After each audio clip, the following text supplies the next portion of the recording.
નમસ્કાર મિત્રો, તમારું સ્વાગત છે આજના નવા વિડિયોમાં। તો આજે આપણે ભણવાના છીએ ધોરણ 8 માં જે પાંચમું ચેપ્ટર છે વર્ગ અને વર્ગમૂળ એનું સ્વાધ્યાય 5.1 એટલે કે સોલ્યુશન જોવાના છે।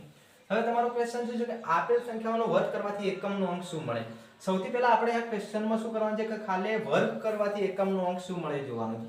હવે વર્ગ કરવાની એક ટ્રીક છે કે કોઈ બી સંખ્યાનો એકમનો અંક જે છે એનો જે વર્ગ કરવાથી જે સંખ્યા મળે, ધારો કે અહીંયા 1 નો વર્ગ કરવાથી એકમનો અંક કયો મળે 1, આપણે એકમનો અંક લેશું અને એનો વર્ગ કરીશું અને એની જે સંખ્યા મળશે એકમના અંકમાં એ આપણી એકમની આખી સંખ્યાની એકમના અંકની સંખ્યા છે। ધારો હું તમને ઉદાહરણ દ્વારા સમજાવું વધારે મજા આવે। 81 માં 1 નો વર્ગ કરતા સંખ્યા શું મળે 1, તો 81 માં એકમનો અંક કયો હશે ભાઈ, તો 1 રહ્યો એ આપણો શું હશે એકમનો અંક, બરાબર।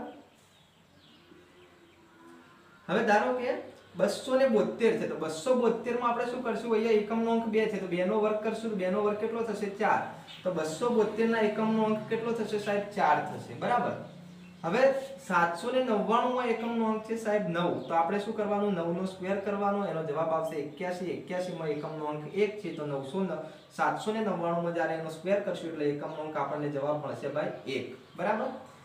3853 આવડો મોટો પ્રશ્ન જોઈને ગભરાઈ નહીં જવાનું, બિલકુલ કઈ નહીં અંદર। 3 નો વર્ગ કેટલો થાય સાહેબ, 3 નો વર્ગ 9 થાય, તો બરાબર, તો 9 રે એકમનો અંક છે પોતે 1 છે તો આખી સંખ્યાનો એકમનો અંક જવાબ કેટલો આવશે સાહેબ, આપણો 9 આવશે, બરાબર। હવે આમાં જો એકમનો અંક અહીંયા 4 છે તો 4 નો સ્ક્વેર કરી દો, 4 નો સ્ક્વેર સાહેબ 16 આવશે તો એકમનો અંક 16 માં કયો થશે 6, તો આ સંખ્યાનો આખી સંખ્યાનો સ્ક્વેર થશે તો એકમનો અંક આપણને શું મળશે 6।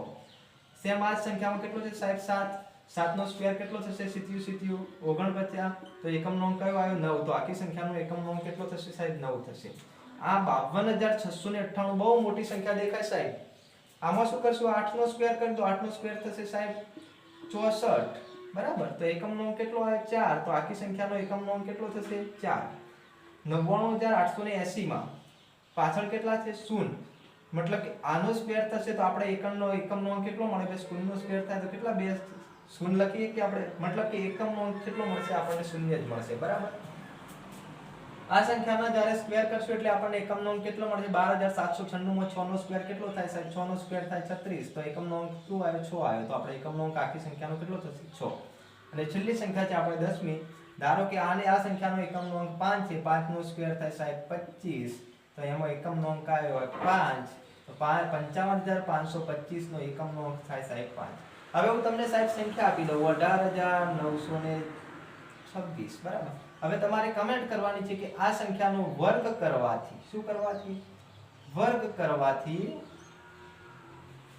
એકમનો અંક કયો મળે, બરાબર, એકમનો અંક કયો મળશે, કયો મળે, બરાબર। આ તમારો જવાબ તમે કમેન્ટ કરીને જણાવો એટલે મને ખબર પડી જાય તમને આ ક્વેશ્ચનમાં ખબર પડી ગઈ, ઓકે। તો આ ક્વેશ્ચનના સોલ્યુશનમાં કમ્પ્લીટ તમને ખબર પડી ગઈ હશે એવી આપણે આશા રાખીએ, અને આવા બીજા વિડિયો જોવા માટે તમારી ચેનલને સબસ્ક્રાઇબ કરો અને આ વિડિયોને લાઈક કરો। Thank you.